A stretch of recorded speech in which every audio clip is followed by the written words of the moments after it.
turakwitabye karamenya gasani twitabira ingoma y'urukundo ku izina ry'Imana Data na Mwana na Roho Mutagatifu amen.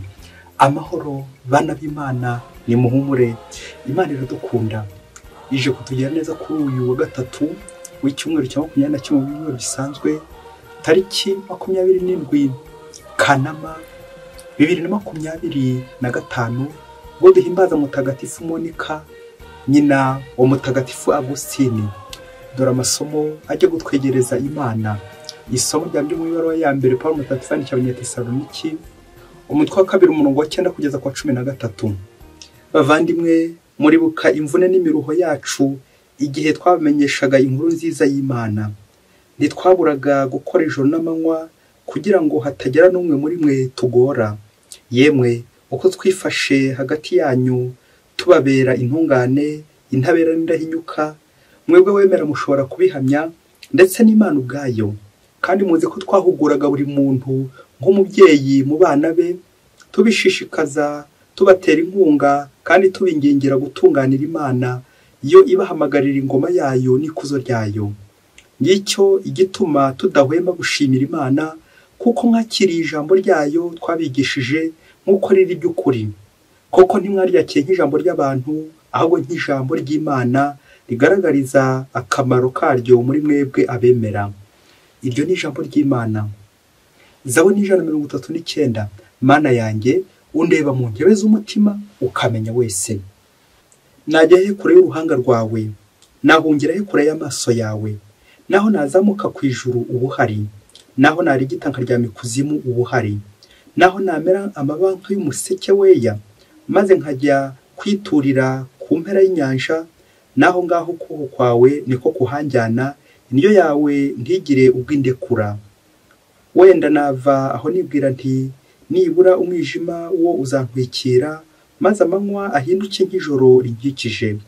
Nyamara kuri wowe nahatabona ntihakubera umwijima, nijoro ubwaryo rikabonesha uboshya amanywa. Mana nyudeye mu ntebe z'umutima ukamenya wese. Nyagasani Yezu nabane namwe.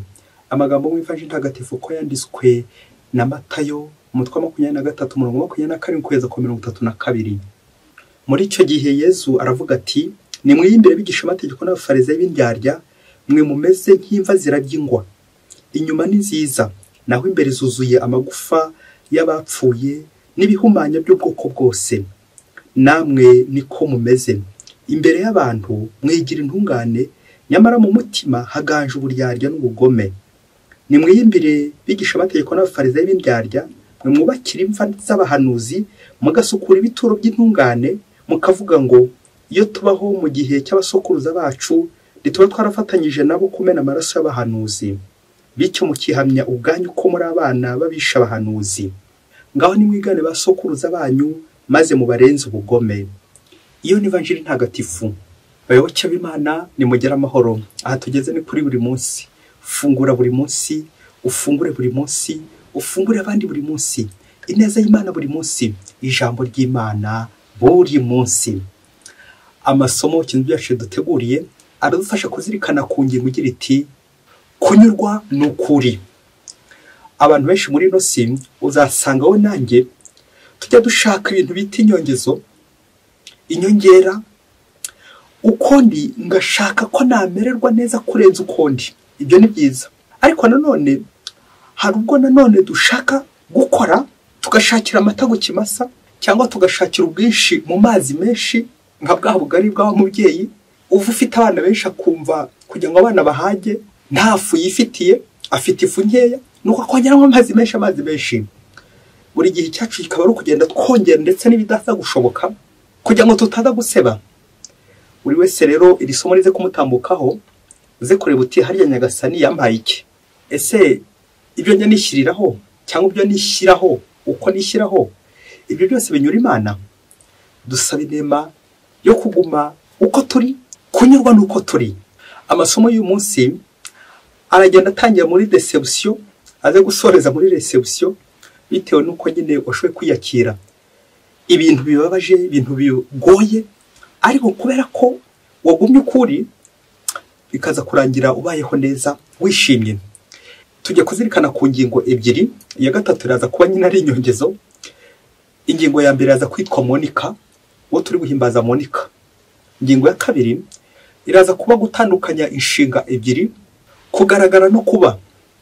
Ube hafi kugira ngo nawe uze kureba niba ukiri ukuri, ukinyuzwe n'uko umeze. Reka duhere ku ngingo ya mbere, ingingo bita Monika. Monika uwo twamwumvise mateka ni umubyeyi mutagatifu Agustini. Uyu Monika yari ari mu ishavu n'agahinda, ariko Imana igihe cyageze muhindura amateka.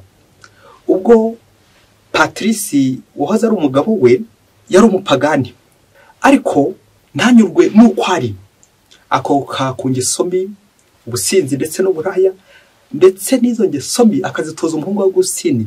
Ibyo bikabaza nyina uburyo yashatse kuri Patrice avuga ati ngiye kumuhindura nawe umukristo. Ibyo Patrice ntiyabyikoje, ahubwo akomeza no kurarura umuhungu we. Mu gihe cyaje kugera Monika ngo ajya mu kiliziya, akajya yirirwa arira, akaririra umuhungu we, yibuza ngo arebe ko azahinduka. Monika dore ko yari yarashakanye na Patrice yumva azamuhindura akaba umukristo. Yakomeje rero kuraruka ku ngeso mbi nyinshi cyane, kandi Monika yari umubyeyi abandi babona mu rugero rwiza rw'umujyanama mwiza, ku buryo batubwira uburyo Monika abamusanga kumugisha inama yabagiraga inama nziza zubaka ingo zabo. Ariko dutekereze we uburyo urugo rwari rwaramunaniye bitewe nyine n'umugabo we ndetse n'umuhungu we, batumaga aho arashavura. Monika rero ntibyatinza ko yakomezaga kurira. Nyagasani igihe cyagize yumva amarira ya Monika, nuko un bon matin Monika agiye kubona abona Agustini aragarutse, abona na Sara agarutse, barabatizwa. Nuko ubuzima bukomeza neza. Kubera iki? Monika ufata urugo, akarira urugo rwe, akarira ibibazo biri mu rugo rwe, kugeza ubwo nyine Nyagasani amwumvise. Dusabe inema natwe kurangamira Nyagasani, kunyurwa na Nyagasani, kuririra Nyagasani, kuko akenshi hari ubwo turira ba rubanda, hari ubwo dufata icyemezo cyo kwiyahura cyangwa kwigira nabi cyangwa kwivovota no kwivumbura igihe cyose bitari kugenda neza mu ngo zacu. Uko ntabwo ari ukunyurwa. Kunyurwa ni ukurangamira Imana no mu bibazo no mu bitotezo, tukereka Imana ingo zacu, tukereka Imana abana bacu, ababyeyi bacu, abo twashakanye, abo tubana, kugira ngo Nyagasani abe bahindura uko ashaka, atari uko twebwe dushaka. Mutagatifu Monika akomeza kudusabira natwe duhangayikishwe n'ingo zacu, ariko tuzerekeza kuri Nyagasani buri munsi. Ingingo ya kabiri ni ukwirinda kwishushanya. Ubwo tujya gutandukanya inshinga ebyiri, mu Gifaransa paraître et l'être, l'apparence et l'essence. Isomo rya mbere twazirikanye, Pawulo mutagatifu arimo abwira Abanyetesaloniki abashimira uburyo bagomye uko bameze, ukwemera kwabo kwatumye koko bakira ijambo ry'Imana neza. Buryo wakiriye Imana ni ikimenyetso cy'uko uri kureka Imana ikawuhindura uko ishaka. Ndetse na Zaburi y'uno munsi iraza kwikirira isomo itwereka uburyo Imana ari yizi byose, niyo itugenera, niyo iturema, niyo idukoresha ugushaka kwayo. Mana nyundeba mu nkebe z'umutima ukamenya wese. Amen. Ivanjiri nayo iratwerekeza uburyo tugomba kuba abo turi bo, bityo twoye kwihangishwa ibidakwiye. Ubwo tumaze iminsi, narije kuvuga iminsi 2, twumva za nimuyimbire, twabonye ko uyu mutwe wa 23 w'ivanjiri ya Matayo harimo nimuyimbire zigera muri 7. Kuwa mbere twabonye 4, kuwa kabiri tubona 2, none kuwa gatatu tujye kubona izindi 2, aho Yezu abwira abafarisayo n'abigisha amategeko uburyo bagowe cyane cyane uburyo batsikamiye mu muryango w'Imana, bakiyerekana uko batari indyarya. Uyu munsi rero turamwumva aberekeza kuri bwa buryarya bamaze mu iminsi. Muri imbere mu bafarisayo mw'indyarya mwe mumeze nk'imva zirabyingwa, inyuma ni nziza, naho imbere zuzuye amagufa y'abapfuye n'ibihumanya by'ubwoko bwose. Amen, amen, amen. Yezu arababaye kubona abafarisayo bamwigaragariza uko batari. Muri iki gihe basigaga ingwa murumva ko ari ibintu bibonerana by'umweru kugira ngo zirushe kugaragara, bityo buri wese urushaho kugenda iyo nzira, urushaho kwitonda, hato utaza kuzigwaho utabizi, dore ko byerekeza ku kimenyetso cyo kwandura. Yezu abwira abafarisayo atya ko kugira ngo abereke uburyo bigira indyarya, inyuma bakagaragara neza, ariko imbere ari babiracikana bakirabiranya bari gutambukayo, hari gutambuka ubwambuzi, hari gutambuka imico mibi, nyamara inyuma bakagaragara neza. Uburyo twigaragaza biratwerekeza mu buzima bwacu uko tubayeho. Ese uwabumbura umutima wawe niko nyine no ku munwa bimeze, kandi yuko akuze umutima gasesekara ku munwa. Akenshi hari ubwo mvuga tuyibeshyera, kaza gusanga turi kumwenyura gusa, ariko imbere tubabaye, turi gushira, twashavuye, turi gutukana, inyuma turi gutaka neza abandi, ariko imbere turi kubatuka kandi byaba. Ngizo zo nshinga ebyiri, apparaître ndetse na être, kuba. Abafarisayi batondaguraga inshinga yo kugaragara neza inyuma, apparence, l'apparaître, bakirengagiza ububisha bafite imbere, l'être, uko babayeho nabi, uko bakora nabi. Natwe muri ubu buzima hari igihe tugaragara neza inyuma bitewe n'imitako twishyizeho, imirimbo. Ibi byose ari ukugira ngo tubeshye abantu, ariko uko wabigenza kose ntuzigere ubeshya Imana. Kunyurwa n'ukuri, igituma tugaragara uko tutameze nuko tutaba twanyuzwe nuko Imana yaturemye, tuba twanyuzwe n'ibyo Imana yaduhaye, tuba tunyuzwe natwe ubwacu, nuko tugaheraho dushakisha ibintu byose byaza kutugira beza, kandi imbere wasanga atari byo. Nawe nanjye iyo dukoze dutyo kugaragara neza, natwe twabafarisayi b'indyarya n'abigisha amategeko. Les apparences sont trompeuses, ibigaragara inyuma bishobora kubeshya, kandi ngo bishashagirana byose si zahabu. Twirinde gushashagirana inyuma gusa, imbere turi gusharira. Ngo umunsi umwe hirya kure cyane muri Afurika, ngo higeze kuba ikibazo kiremereye mu gace kamwe, Trelwe, ko abasore bari barabuze muri ako gace. Nuko ngo abakobwa bari bagereje imyaka myinshi, ndi kwirinda kuvuga gukura cyane, bagira ikibazo kiremereye ati koko tugiye kuguma iwacu, nta musore uza kudutereta. Nuko ngo abakobwa babiri baza kwigira inama, ati reka dukore inama, aba basore tuzababona dute, tuzakora iki kugira ngo tubone abasore tuve mu ngo iwacu tujye mu ngo zacu bwite. Bakomeza babyibazaho. Nuko gihe kimwe kiza kugera embo matin, baza kumva itangazo ry'umusore uri gushaka umukobwa. Atanga itangazo ati rwose mushakira umukobwa tuberanye, ubundi aze tuzabane. Nuko abakobwa bumvise rya tangazo, bajya inama ati tuzabigenze dute kugira ngo uyu musore kibazo azafatemo n'umwe, niba atanadufashe twembi. Umunsi bari gukoraho urugendo, umwe abwira mugenzi we ati, umukuru abwira mugenzi we ati, umva rero nta kindi gisigaye, ndabizi abasore bino bakunda inyuma hashashagirana, inyuma hashyushye, inyuma hanini ku mukobwa. Reka rero tugire ibyo dushyira inyuma kugira ngo natubona abone ko tubyibushye cyane inyuma. Nuko umukobwa wa mbere arakugendeye, agushyiraho amaherena hafi ari gukora ku mano. Afata icyemezo cyo gushyira ibiringiti inyuma neza neza bidoderayo, kugira ngo agire inyuma hanini bize gutuma umusore amubenguka. Uwa kabiri, umukobwa wa kabiri bati oya nta kibazo tugende, nta kibazo njye ntabyo nkora. Nuko naramubwira ati ubwo rero utabikoze uramperekeza, nibaza kumbenguka ubwo nyine nawe ningera mu rugo nzagushakira wowe ukomeze umperekeze. Nuko baragenda. Ngo bagombaga gusanga wa musore, ngo bagombaga kwambuka. Ubageze mu mazi, umuyaga urahuha, bwa bwatati nuko nanganaga buri birandura, batangira koga. Urumva wa wundi wa mbere yararemerewe cyane, uzi ko igihe cyaje kugera abonye igiye kurohama, yikuraho bya biringiti byose yari yashyize inyuma kugira ngo ashobore koga neza, mu gihe undi nawe nyine ageze ku nkombe yashoboye koga kuko nta cyamuremereraga. Ubwo ntiyamenye igihe yakuriyemo ya maherena, ntiyamenye n'igihe yakuriyemo bya biringiti, asatira inkombe. Nuko ageze ku nkombe, bongera bakora inama nawe mugenzi we ati noneho dore turatsinzwe, hasigaye ikintu kimwe tugomba gukora uriya musore. Bongera bajya inama ati rero tugiye kunyura muri salo twisige, hanyuma uyu musore turebe ko atazafata umwe muri twe cyangwa twemba akadufata. Nuko baragenda bagera muri salo. Wa mukobwa wa mbere n'ubundi wabishyizeho ibiringiti yongera arisiga makeup ishyushye cyane. Nuko abonye mugenzi we atari kubyuka aramubwira ati nawe gerageza tujyane twembi.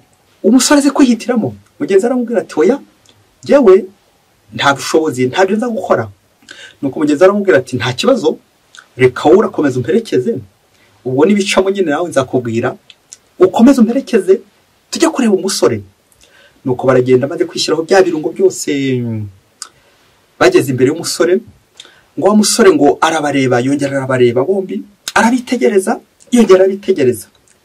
Nuko ngo ari ndagiye guhitamo ukuntu bigiye kugenda muri abakobwa bombi.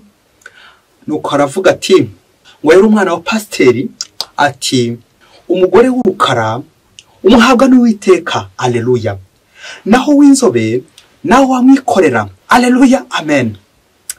Nuko abakobwa ari babiri nawe urabyumva aho dosiye igeze. Umukobwa w'urukara n'uw'inzobe ahantu dosiye yabo igeze. Abakobwa bakorano turabasuhuje mukomere cyane. Nuko byaje kurangira wa mukobwa utari wihomye aba ari wa musore yegukana. Ntuze kumbaza niba undi yaratashya cyo amara masa, niba yaragiye kwihomora kuri bya bindi yari yihomye. Ntuze guhita ubimbaza ngo kuko abakobwa b'abakorano turabasuhuje mukomere cyane. Bayoboke b'Imana, Yezu Kristo akuzwe. Ese muri aba bakobwa bombi ninde watondaguye inshinga apparaître, ninde watondaguye lettre? Nguko wa mbere yishushanyije arishushanya kugeza ubwo nyine agaragaye ni umukorano nyine. Uwa kabiri yagumye kwari iza kurangira nyine abonye nyirawe. Iri somo ry'uno munsi ry'indyarya z'abafarisayo n'abigisha amategeko, reka turisoze tubona izi shinge ebyiri ahantu zihura n'ahantu zitandukanira. Imwe ikora imbere lettre, indi igakora inyuma l'apparaître. Reka dusoresha ibintu bitatu biza kudufasha kureba agaciro duhereza umubiri wacu, uburyo tuwitaho cyangwa uburyo tuwutaba bitewe n'uko twagiye twigaragaza cyangwa twaretse tuba uko turi. Mu Gifaransa ni risomo nyinyonyeze nise la théologie du corps. Abantu benshi iyo dufite umubiri tugira ngo ni uwacu, tukakora ibyo dushatse, tugashaka kujyana aho dushatse, tugashaka kuwukoreraho ubufindo bwose bushoboka. Ese wari uzi ko icyo ari icyaha kugira umubiri nabi witwaje ngo uri no kuwugira neza cyangwa uri kwigira neza? Kwigira neza nyine ubyumve ko ari apparence. Icya mbere ku mibiri yacu, ese wari uzi ko iyo ufashe umuti, kunywa umuti, gufata umuti w'indwara utarwaye, ese mu gihe wari uzi ko ari icyaha? Ndabizi ibintu wahita ubyemera.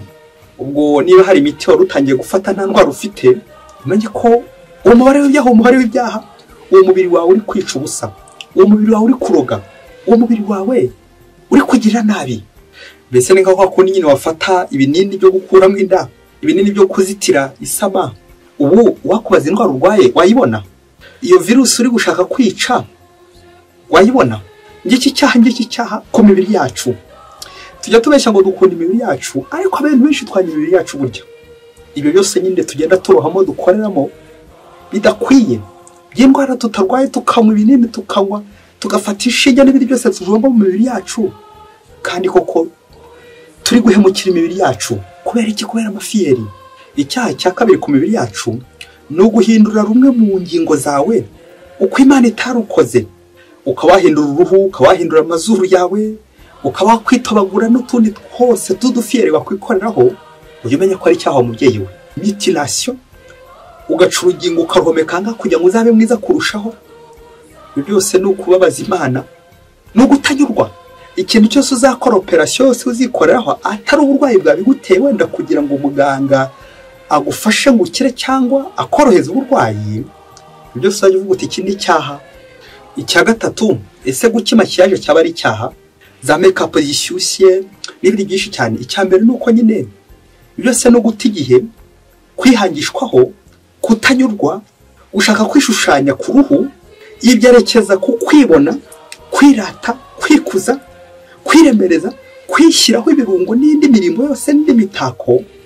rimwe na rimwe iza guhindura nyine urwo ruhu, wenda reka tuvuge itahindura uruhu ko nta kitwaye, ariko igihe kizagera, ndabizi ibintu uri kubyumva, ndabizi abagore bamwe n'abakobwa bamwe bagiye baturakarira, ariko igihe utarumva ko ibyo byose imirimbo, imitako, ibyo byose bihindura uruhu, ibyo byose by'amafiyeri ku mubiri wawe ari icyaha, nuko niba utarabyumva mubyeyi we kandi ugacaho uturoko dutatu, nuko utarahura n'Imana. Umunsi wowe n'Imana, Imana izakubwira iti ibyo byose uri kwikoraho ntabwo byari ngombwa, kuko naguhaye ubwiza karemano, ubundi bwiza uri gushaka kwihangishwaho n'ubwiki. Bishatse kuvuga nyine ko unsuzuguye, bishatse kuvuga ko wapinze uko nakugize ubwiza ufite. Rero ntugashakire ubwiza mu misatsi, ntugashakire ubwiza mu mavuta, ntugashakire ubwiza. Erega buriya amavuta tuyisiga kugira ngo woroshye uruhu rwacu, ariko igihe cyose twayisize nka mukorogo ahindura uruhu rwacu nabi, n'ibindi byinshi cyane by'imirimo n'imitako byose, hari igihe biba biri gutuka Imana. Kuko uwo mwanya, iyo gaspillage, icyo gihe amafaranga, ibindi byose byinshi cyane ugenda wihangishwaho, wagumye ukuri wa mubyeyi we, ko Yesu kwibuka kandi akugira neza, ko ubuzima bwawe bwose Yesu bufite, kuki wihangishwaho bitari byo. Ese utishyizeho ukagaragara ukuri, hari icyo waba? Nguko abantu benshi twagiye tugura imigisha, kubera iki? Turashaka kwisumbukuruza, turashaka kumera uko tutari kwihangishwaho, n'ibindi byinshi cyane. Byose bibaza Imana. Igihe cyose umubyeyi kasoreze kuri aka kantu, igihe cyose hari ibintu uzishyiraho, ugashyiraho imirimbo n'imitako n'ibindi byinshi cyane, niba Nyagasani ntacyo arakubwira kuri byo, nuko mutarahura. Mukomere cyane, Imana ikomeze kutugira neza. Mutagatifu Monika akomeze kudusabira, natwe dusabire ingo zacu, dusabire ubuzima bwacu, dusabire umubiri na roho byacu, kugira ngo bigorokeye Nyagasani, turusheho kugendana na Nyagasani, tunyurwe n'ibyo Imana yaduhaye buri munsi, tunyurwe nuko turi buri munsi. Monika Mutagatifu udusabire buri munsi. Mwese Imana ibahe umugisha, Imana Data na Mwana na Roho Mutagatifu, amen. Hagire umusumbuko Ladislas wa Diyosezi ya Cyangugu.